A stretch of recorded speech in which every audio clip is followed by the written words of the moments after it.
구하라 찾으라 두드리라 는 이 말씀은 마태복음과 누가복음에 공통으로 나오는데요. 이 말씀을 보면 예수님이 우리에게 어느 정도 기도 응답에 대한 확신을 주시는가 하면 심지어 이렇게까지 말씀하십니다. 너희 중에 누가 떡을 달라 하는데 돌을 주며 생선을 달라 하는데 뱀을 줄 사람이 있겠느냐. 너희가 악한 자라도 좋은 것으로 자식에게 줄 줄 알거든 하물며 하늘에 계신 너희 아버지께서 구하는 자에게 좋은 것으로 주시지 않겠느냐라고 말이죠. 그러나 실제로 우리가 기도할 때마다 하나님으로부터 좋은 것을 받았다고 고백할 수 있는 그리스도인들이 얼마나 될까 하는 생각을 하면 이 말씀 속에 내포된 진짜 의미가 무엇일까 하는 것이 궁금해지기도 합니다. 이 궁금증을 풀기 위해서는 이 구절 마지막에 구하는 자에게 좋은 것으로 주시지 않겠느냐는 마태복음 말씀의 이 좋은 것이라는 표현을 누가복음에서는 동일한 문맥에서 이렇게 기록하고 있습니다. 구하는 자에게 성령을 주시지 않겠느냐라고 말이죠. 말하자면 이 마태가 좋은 것이라고 표현한 것을 누가는 성령으로 기록하고 있는데요. 그렇다면 기도 응답으로 받는 좋은 것으로서의 그 성령은 무엇입니까? 사실 성령이란 것은 인격이시죠. 또 3위 가운데 한 위격이기 때문에 따지고 보면 성령은 하나님 자신이기도 합니다. 그러니까 이 구절은 하나님 아버지께 구하는 자는 하나님 자신을 주신다는 말씀에 다름이 아니죠. 여기에 놀라운 기도의 비밀이 들어있는데요. 제가 한나의 기도라는 영상에서 다룬 적이 있는 내용이기도 합니다.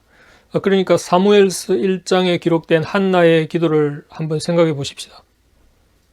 한나는 자신이 아이를 낳지 못해서 첩에게 업신여김을 받는 원통함 때문에 기도의 자리에 나아갑니다. 그런데 기도 중에 갑자기 그녀의 태도가 바뀐다는 것을 알 수 있는데요.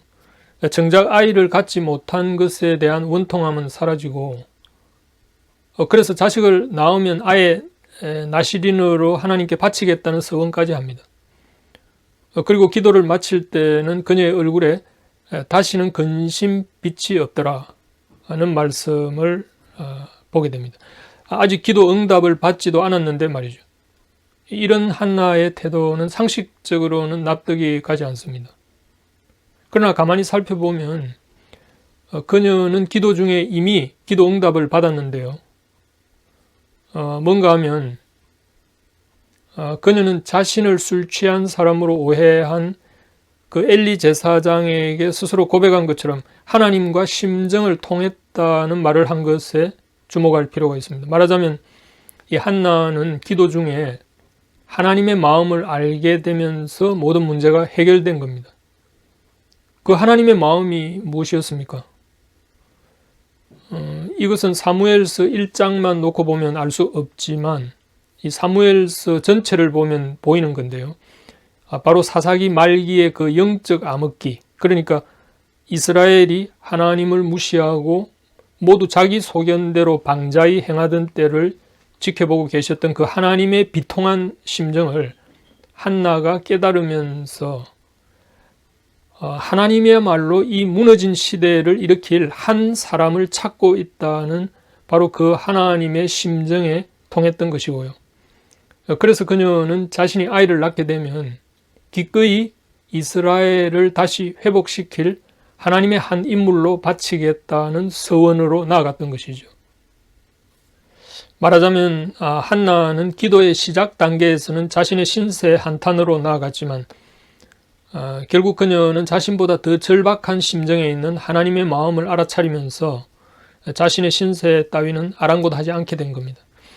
그러니까 한나는 기도 응답으로 하나님 자신을 얻은 셈이니까 이것이야말로 마태가 기록한 좋은 것, 그리고 누가가 기록한 성령이란 기도 응답이죠. 그래서 우리는 항상 그 로마서 3장 23절 말씀을 잘 새겨야 하는데요. 무슨 말씀인가 하면 모든 사람이 죄를 범하였음에 하나님의 영광에 이르지 못하더니 라는 말씀입니다. 말하자면 우리가 죄를 지으면 그것은 하나님의 영광에 훼손이 오는 건데요. 이것은 역으로 달리 말하면 우리가 예수 믿고 죄 용서 받는다는 것은 하나님을 영광스럽게 한다는 말에 다름이 아닌 겁니다.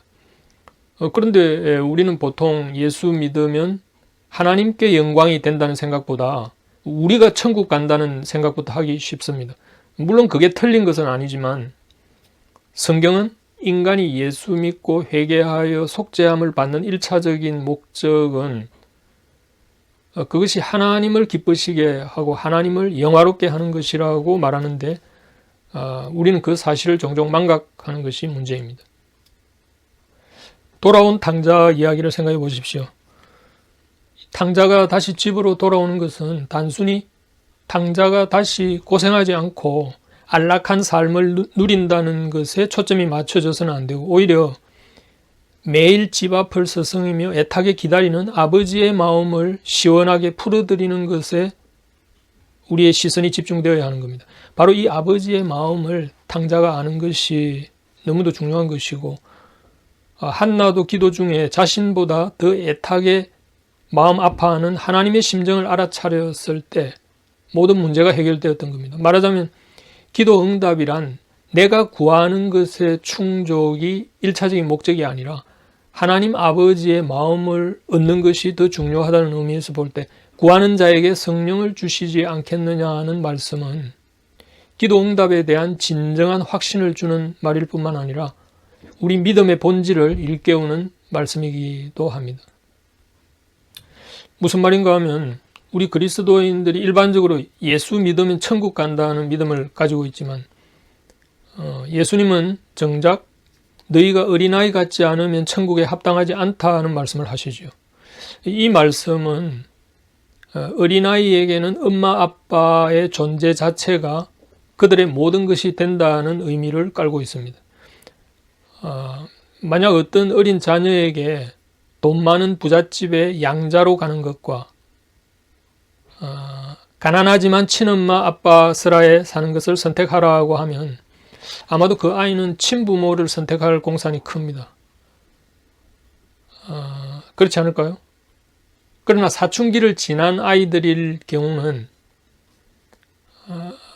가난에 찌든 삶보다 자신의 안락을 위해서 부잣집에 양자로 들어가는 것을 선택할지도 모릅니다. 그게 자신의 욕구에 더 부합되는 것이니까요. 그러나 자신의 욕구보다 친엄마 아빠가 더 좋다는 마음이 우선하면 불편을 감수하더라도 부잣집으로 가는 것을 선택하지는 않을 겁니다. 마치 한나가 기도의 시작 단계에서는 자신이 아이를 가지고 싶어하는 욕구를 충족하고자 했겠지만 기도 중에 하나님의 마음을 깨달았을 때는 더 이상 자신의 욕구가 아니라 하나님의 바램을 충족하는 것을 기쁨으로 여긴 것과 같은 겁니다. 결국 우리의 믿음 생활에는 하나님이 어떤 분인가에 대한 이해가 매우 중요하다는 것을 알 수 있습니다. 물론 우리는 예수 믿고 구원을 얻습니다. 그러나 미숙한 신앙은 늘 나 자신의 욕구에 매여 있는 신앙이 된다는 점이죠. 발전이 없는 겁니다.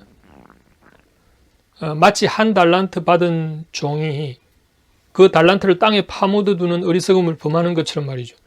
그런데 그 종이 왜 그렇게 했는지 아십니까? 그는 주인의 마음을 오해했기 때문인데요. 그는 주인이 엄한 사람인 줄 알았다는 겁니다. 바로 그 오해가 자신의 달란트를 땅에 파묻어 두고 아무런 진보 없는 삶을 살았던 거죠. 그러나 주인의 마음을 알고 있었던 5달란트 받은 종과 2달란트 받은 종은 성실하게 일해서 그 2배를 남겼지 않습니까? 우리 크리스찬도 마찬가지입니다. 우리가 흔히 하는 오해는 하나님은 전지전능하신 분이시기 때문에 뭐 하나 아쉬울 게 없을 것이라는 생각, 그리고 하나님은 항상 나를 감시하시는 분이라는 두려움 같은 것, 이런 오해들이 있죠. 물론 하나님은 전지전능하신 분이고 또 나의 마음을 속속 알고 계신 분인 것은 맞습니다. 그러나 하나님은 마치 탕자를 애타게 기다리는 아버지의 심정을 가진 분과 같다는 것을 우리가 이해한다면요.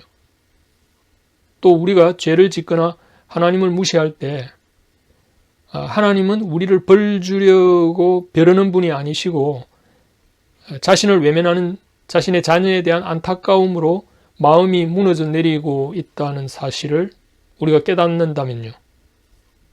아마도 그러면 우리의 믿음은 아주 질적으로 달라질 것입니다. 자, 이제 마무리하겠습니다. 혹 지금도 예수 믿는 의미를 잘 모르겠다는 분들이 있습니까? 내가 예수 믿지만 왜 내 형편이 이 모양 이 꼴인지 하는 한탄을 하는 분들이 있습니까? 그리고 지금도 예수 믿는 나에게 왜 이런 시련을 주시는지 하는 원망 속에 휩싸인 분들이 있습니까? 혹은 욥처럼 의인에게 고통을 주시는 이유가 무엇입니까? 하는 의문에 빠진 분들이 있습니까? 그렇다면 생각의 전환이 필요한데요. 뭔가 하면 내가 예수 믿고 천국 간다는 틀 속에 갇혀있는 신앙에서 벗어나야 합니다. 만약 이런 신앙의 틀 속에 갇혀 있으면 끊임없이 자신의 신세 타령은 그칠 날이 없을 겁니다. 오히려 지금 나의 신세 타령을 안타깝게 바라보시는 하나님에게로 시선을 돌려야 하는데요. 지금 하나님은 발버둥 치는 나를 향해 애타는 마음을 가지고 계신다는 것. 마치 탕자를 기다리는 아버지처럼 집 앞을 서성이며 집 떠난 자식을 매일 기다리는 그 아버지의 심정을 바라보는 신앙으로 전환해야 할 때가 아닐까.